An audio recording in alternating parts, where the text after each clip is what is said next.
Welcome to Beyond the Plate, a Food for the Poor podcast. I'm Paul Jacobs. Here, food opens the door to powerful stories of hope, connection, and transformation. And I'm Daniel Patiño. Each episode, we go beyond the meal to the heart of the people, places, and purpose behind it. This is Beyond the Plate, where every story starts with what's on the table. Welcome to Beyond the Plate, a Food for the Poor podcast where we share stories behind the hands that heal, feed, and lift up communities across Latin America and the Caribbean. I'm your host, Daniel Patiño, and today we're looking at how Mercado Global is turning bags and bracelets into food. And trust me, you're going to want to hear this. Hey, I'm Paul Jacobs, and we're so grateful that you get to share this episode with us, because what I really love is the fact that we're going to uplift mothers. This is our Mother's Day episode. That's why I dressed up a little bit today. I see you did. Yeah, I mean, well, we that's both why I'm standing up straight. I'm sitting up straight. We both did. But this is amazing. We get an opportunity to truly show you what it means to uplift moms and uplift women in a way that you probably thought it was just, your run-of-the-mill online shopping. But beyond that, there's a purpose in all of it. And so our guest is going to really help us to understand a little bit deeper how important that is, right? That's right. And Mercado Global, if you don't know, has worked with Food for the Poor in the past, and we've been doing miracles. We've been making things happen, folks. And this is, we're doing it through empowering women. Yeah. And that's why there's a little correlation here, Mother's Day as well, because some of these women are mothers, daughters, wives. Yeah. People are the pillar of their household. And it's amazing what Mercado Global is doing day in and day out. And the fact that Food for the Poor has crossed paths also, I love it. It's like joining another party where there's another party going on, but this is a party for good. Yeah, no, exactly. And I've got, for those of you that are watching us on YouTube, I've got some of these really cool products that Mercado Global, and this is my favorite because this is a very manly wallet.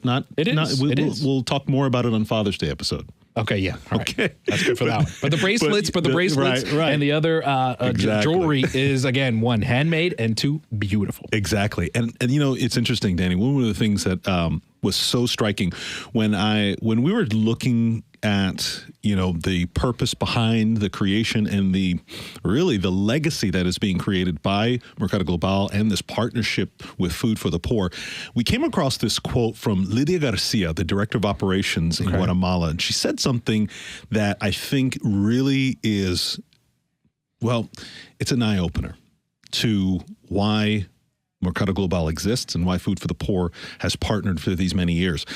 She said, talking about the women, right? The moms. Yeah. They're realizing that this is the best way to overcome and break the cycle of poverty. But wait a minute.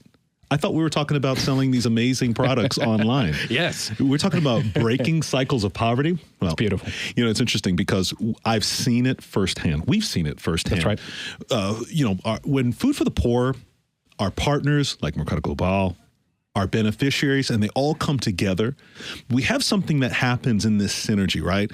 Delivering hope in the most practical and life-changing ways. Case in point, years ago, and this has still stayed with me to this day, we were in Guatemala, and we came upon this community. It was a co-op of farmers. But the unique part about this co-op of farmers, they were all indigenous Guatemalan women. All of them. In El Jalu, this farming community with these microtunnels. Imagine, right? Like up north where they've got these little tunnels that hide their truck from the heavy snow. We don't know anything about that. I know nothing about those. But I've seen it on television. Put me there, yeah. right. I've stayed at a Motel 6 once. I don't know, but I must stay there. Exactly. But it's to do, again, to protect from the elements and protect everyone. Yeah. And it's made within the cave, right? Or made within the mountain. In the tunnel, in these mountains, these dry and arid areas where literally they go through dry spells where nothing grows. It's dry and drier. And they do drip irrigation so that these farming women who now own this land in this microtunnel farm and also get to sell in the market these products. Beautiful. And this is the cool part. These products in this El Jalu farm, at the time it's probably more now, it was 450 women in this project. They have taken their products from Guatemala in El Jalou into marketplaces, food outlets, excuse me, in North America and Europe and Asia. They named some of these big box stores, and I was just like, wow. You mean these women are selling me in South Florida, in Europe, in Asia, all of these products, and I probably don't even realize when I'm buying this produce, I'm buying from these women in their endeavors. And here's the best part. Watch this. This is the really... There's more. Yeah, I love it. There's more. Yeah. What was really cool was the fact that these women had perfected this drip irrigation and this market so much, this technology, so they had perfected it so well, they were consulting other farmers in Dubai. Took these indigenous women all the way to the Middle East so that they could affect change in Dubai. So, but here's the reality check, right? Let's do the numbers. In the total population of Central America, there's about 50 million people. Okay. It's estimated somewhere between 10 to 20% of Central America's population are indigenous. And in Guatemala, just in Guatemala alone, it's 40 to 45%, almost half of Guatemalans from indigenous background.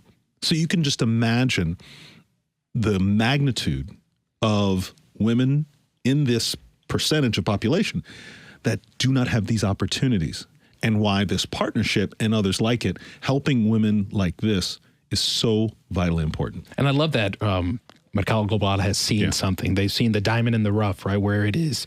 If we can change that number for good, imagine imagine the possibilities, not only for women, but for just families in whole, just for a brighter future, just for better beginnings. Yeah. But before we dive in, I would like to introduce someone whose vision has changed thousands of lives, some of the lives Paul and I have been kind of talking about here this afternoon here now. Ruth Álvarez-DeGolia is the co-founder and executive director of Mercado Global. What started as a small nonprofit working with just a handful of women artisans in Guatemala has become a powerful force in social enterprise. Now they're connecting rural makers with global markets, and that's creating a lasting change one job at a time. And she's been honored by Yale, recognized by Newsweek as one of the 15 people who make America great, and named one of the world's top emerging social entrepreneurs. But what stands out most is her heart and the way she sees dignity, not just in what's made, but in who makes it. Ruth, thank you for joining us. And let's start at the beginning, please. Welcome, Ruth. Thank you so much for having me here today. It's such an honor. I love this designation. 15 people who are making America great from rural Guatemala. Right.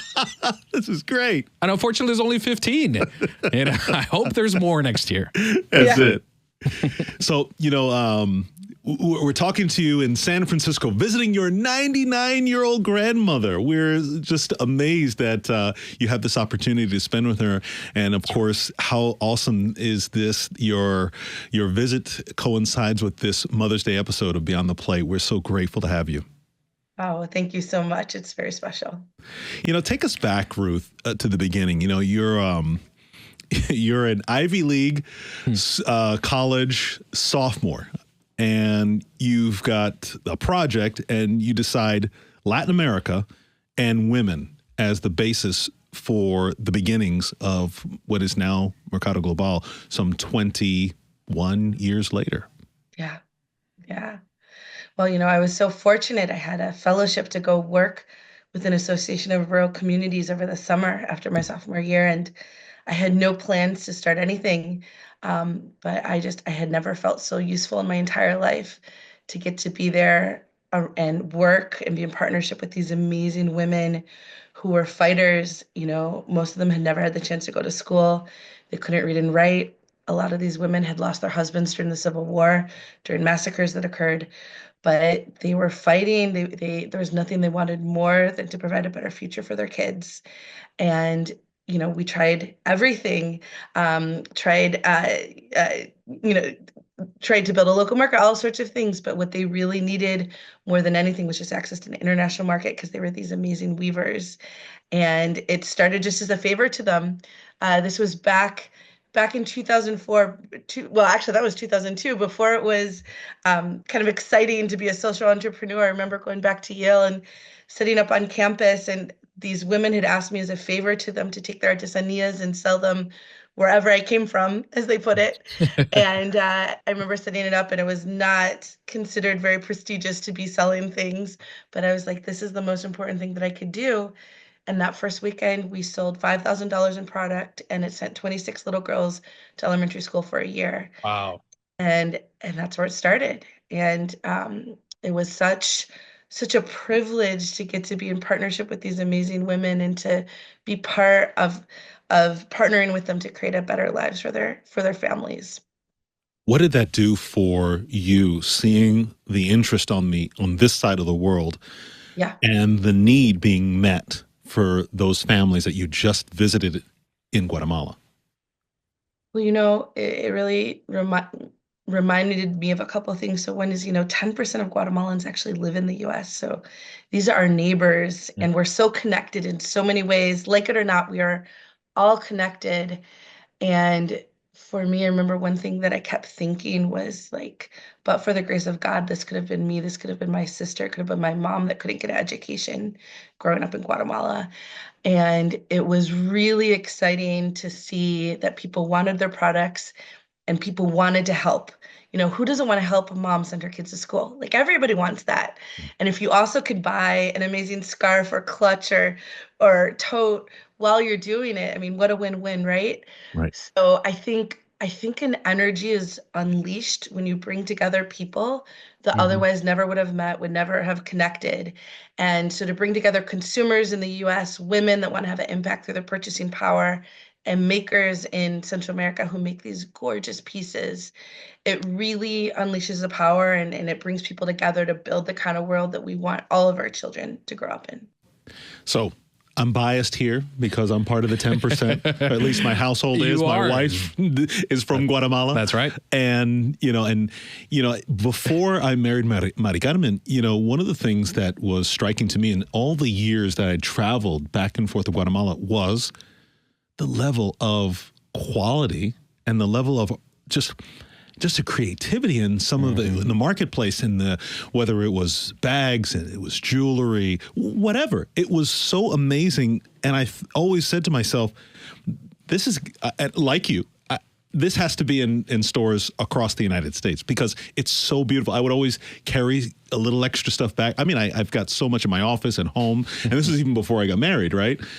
But I just, the fact that you had this experience and these women, and you made that connection back here, and then all of a sudden you start to build this partner artisan system. I mean, I can't explain it other than that, because what was interesting was that you don't call them poor. I haven't heard the word, the poor indigenous women. You're when I read everything about Mercado Global, these are partner artisans. Why is that? That's good. Because these women are incredibly inspirational. They are fighters. And, what we do is hard. We, with Food for the Poor support, we are able to provide training, technical training on weaving and sewing to master their craft, and business development support, self-esteem training, financial literacy, how to build your business. But, for women who are going out and trying to figure out how are they going to feed their families that day, to put in the time to benefit from those trainings is a big thing. A lot of these women live in communities that might be 10 hours away from our offices, and they're traveling to pick up materials and deliver finished goods. And we work with co-ops so that they can do that together, right? But it's hard work. If you've never had education, learning how to build a business, it's a lot of work. So to us, they are our partners. Our core values are partnership, authenticity, and respect. And they are partners. And it's a privilege for us to get to partner with these women to do this work and to build this world together. And so that's how we think of our partner artisans. We're talking with Ruth Álvarez-DeGolia, the co-founder and executive director of Mercado Global. And I'm going to piggyback on what you just said there. Let's talk about the power of partnership. And Mercado Global and Food for the Poor are working together. And what makes that collaboration really work? What's something that you've seen that proves that?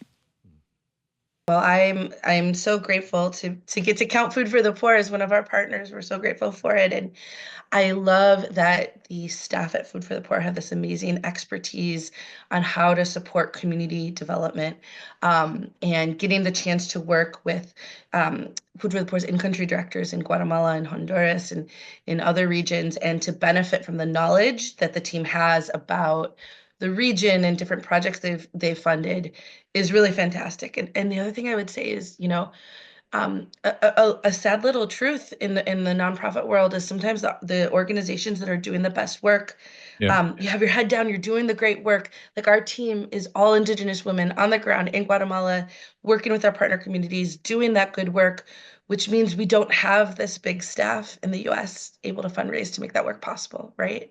And so to have a partner that's connected to this network that can share exactly what you're doing right now, share, I'm thinking about people who listen to this podcast who might not otherwise have known what we're doing if it Right. wasn't for you guys. That is incredibly powerful, and we're able to get good work done because we have great partnerships so that together we can get it done. And I love that same path has made us cross each other here. And again, we're talking with Ruth Álvarez-DeGolia, co-founder and executive director of Mercado Global. All right, so I'm a numbers guy, and I want to do the numbers here. We're talking several projects going back more than 7 years that have helped either Mercado Global provide training or equipment and materials to start changing lives. This is the partnership with Food for the Poor and Mercado Global, right? And let me run down some numbers here. Delivered 70 industrial sewing machines. Delivered 15 overlock machines. For those of you that know sewing, I'm sure you are impressed. I'm impressed by the numbers. I'm going to look that up while you keep going there. I don't know if I can order an overlock on Amazon, but that's another story for another day. 100 of them. Maybe that's what I'll get from mom for Mother's Day. You can only buy them in bulk. Yeah, can only buy them in bulk. Seven floor looms. Now, I know what a loom is, and I've seen how big. I've actually been in a home where a family had their entire second little house, which is one loom.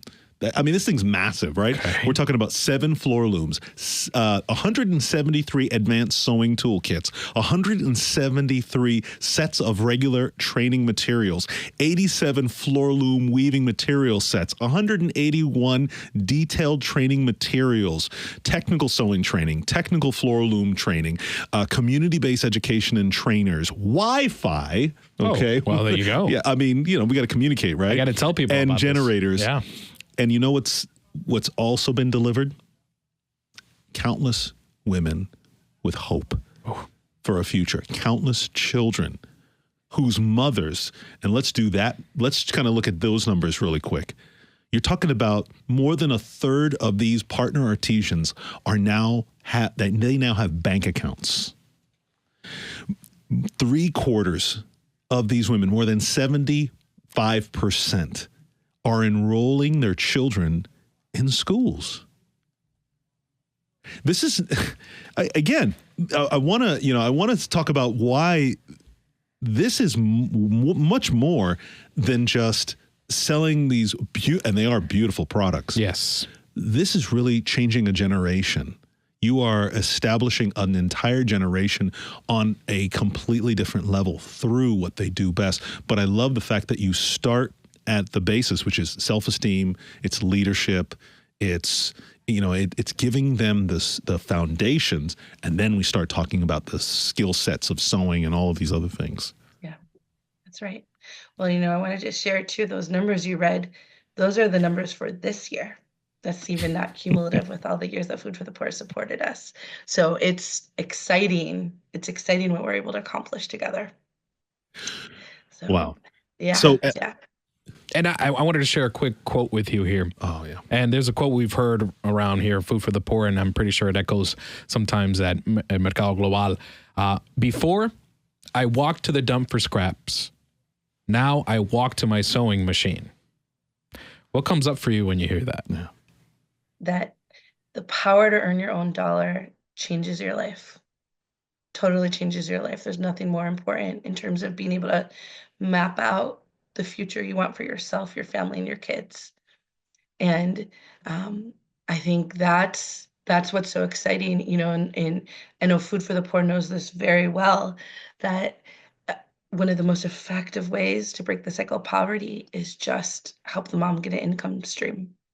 Because when moms have their income stream, we know that 90 cents of every dollar goes straight to those kids, Yeah. to getting them enough to eat, getting them into school, making sure that they're living in a safe home environment. And there's just nothing else that is as effective. Like study after study has shown. And for most women, when we're partnering with them, this is really the first time they're earning their own income. And there's so many ways to measure that. So we're all about KPIs and key performance indicators and social impact assessments and tracking the numbers. But I think for me, the way I feel and internalize our impact is that, when women first come to us to partner and to ask for help building a community cooperative in their community, a lot of those women just say that once they've started working with us and are getting their own income, the way they hold themselves is just different. It's the difference between looking down and speaking softly and not having that confidence to look people in the eyes, and to holding yourself with pride, telling people that all your daughters are in school, telling people about what you are accomplishing for your family. I remember one of the artisans that we partnered with, went, and within 6 months she'd earned enough money to buy a piece of land and hire her father to work that land. And that was after she had Wow. dropped out of school in elementary school because he couldn't afford to send her. And so she was sending her younger daughters to school, and she had hired her father to work the land. And you could put numbers on that, but just seeing that pride in Yeah. women when they are doing these things for their family is what gives me strength and motivates me. So it's very exciting. I got two daughters of my own at home, and I know you've been talking about these partner artisans, artisans. I'll get it right, and weavers and powerful women. Now we're talking about daughters, we're talking about wives, but also about moms, right? And how do the kids respond when there's finally enough to eat?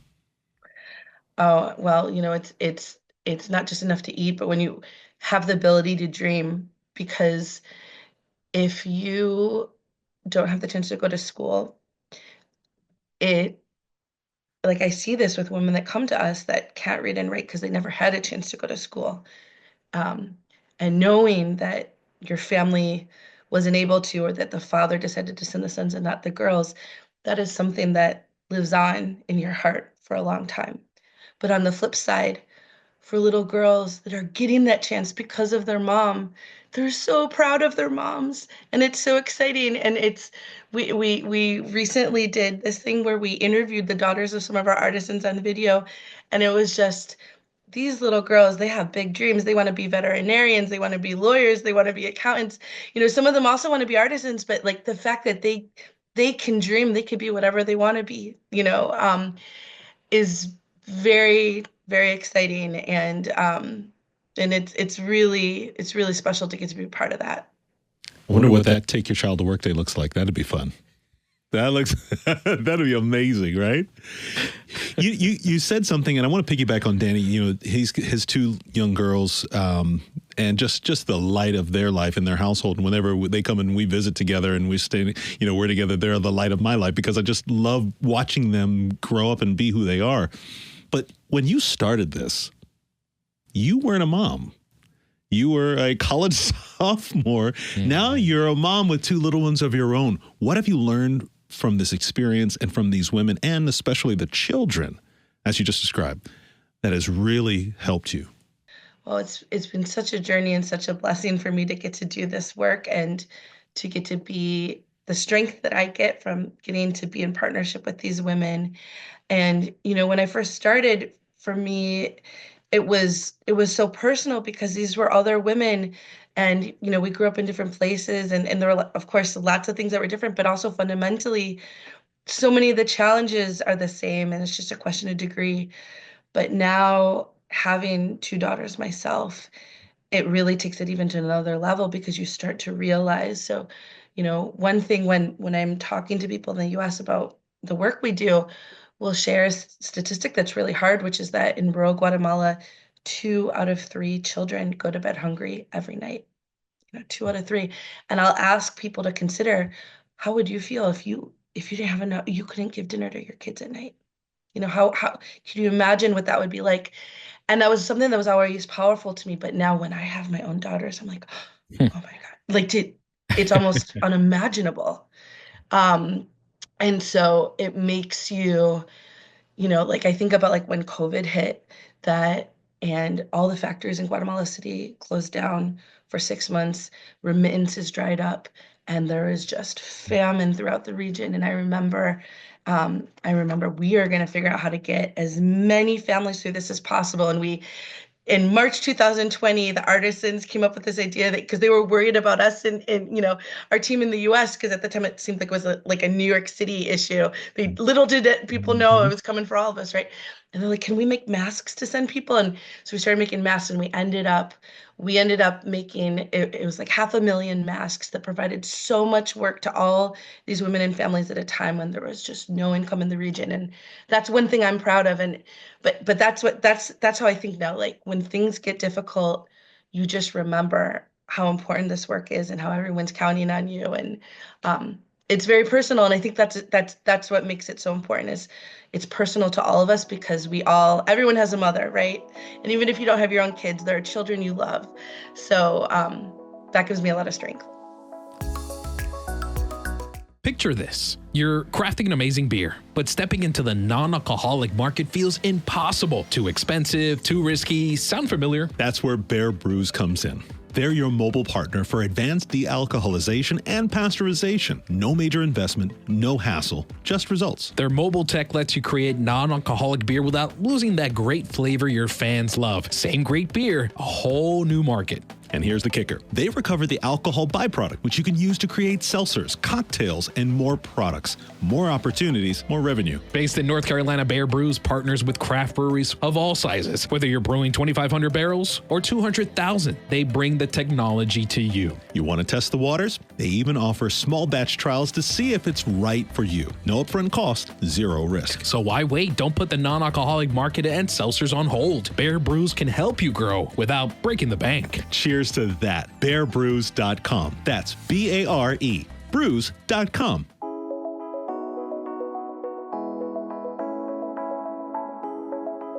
We're talking with Ruth Álvarez-DeGolia, the executive director and co-founder of Mercado Global, a food for the poor partner and a very proud partner at that.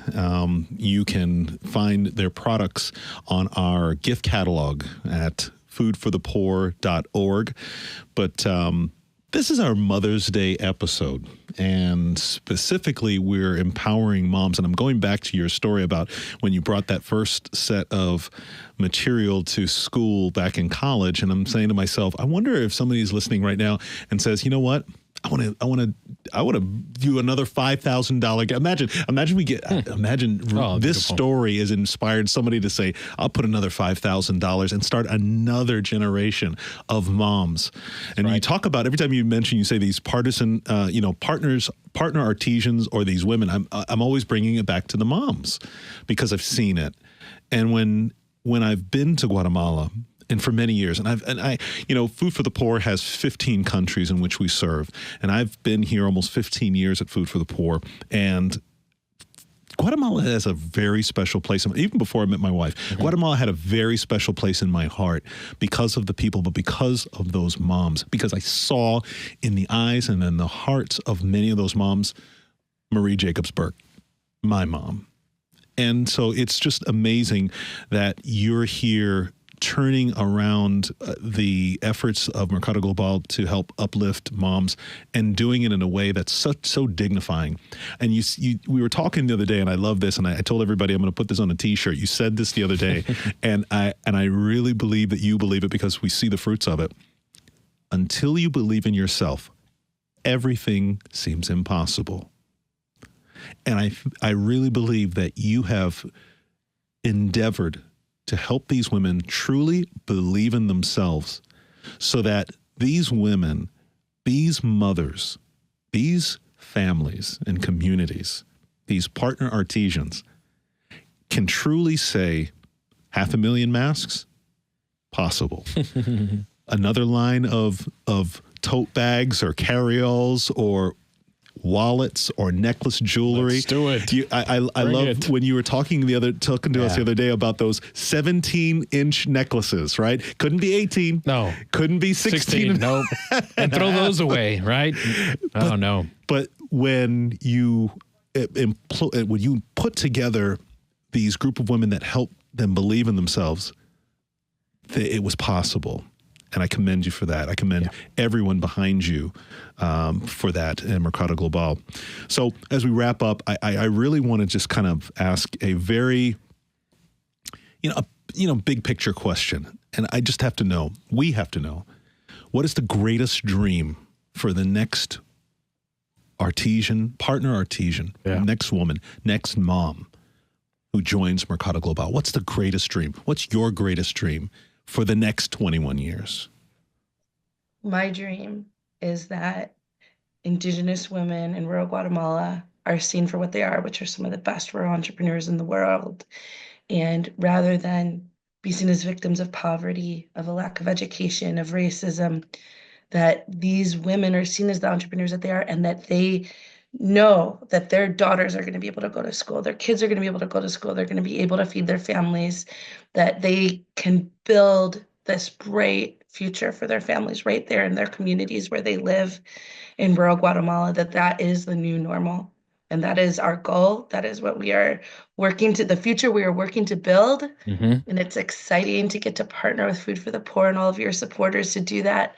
It's exciting to get to partner. I'm in San Francisco right now, as you know, meeting with Levi Strauss and Stitch Fix and all these big retailers that are partners that source products from our artisans. And it's exciting to help the fashion industry be part of helping these women build this better future. So we're going to scale that.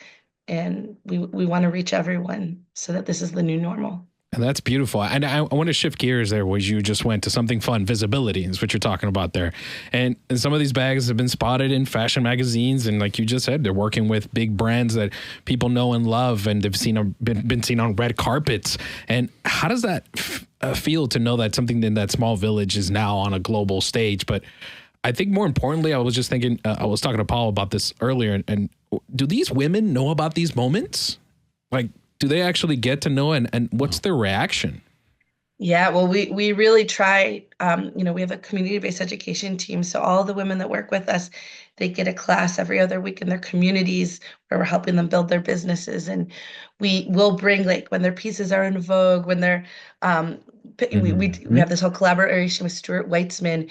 We brought pictures of these gorgeous heels and all these pieces that Stuart Weitzman took their fabric and made this gorgeous shoe collection out of their fabric. So we'll bring pictures, we'll bring the magazines into the community. So we work hard for them to make sure they know, because they are so incredibly proud when they get to see that. Of course. And we'll bring our design and retail partners down. I remember the first time we brought people from Levi Strauss into one of our communities, that they were literally clapped into the community by the artisans. They had just working on a 6-month order for them of 26,000 totes, and they just clapped the whole Levi's team into their community. They were so excited. So we work to make sure that they all know.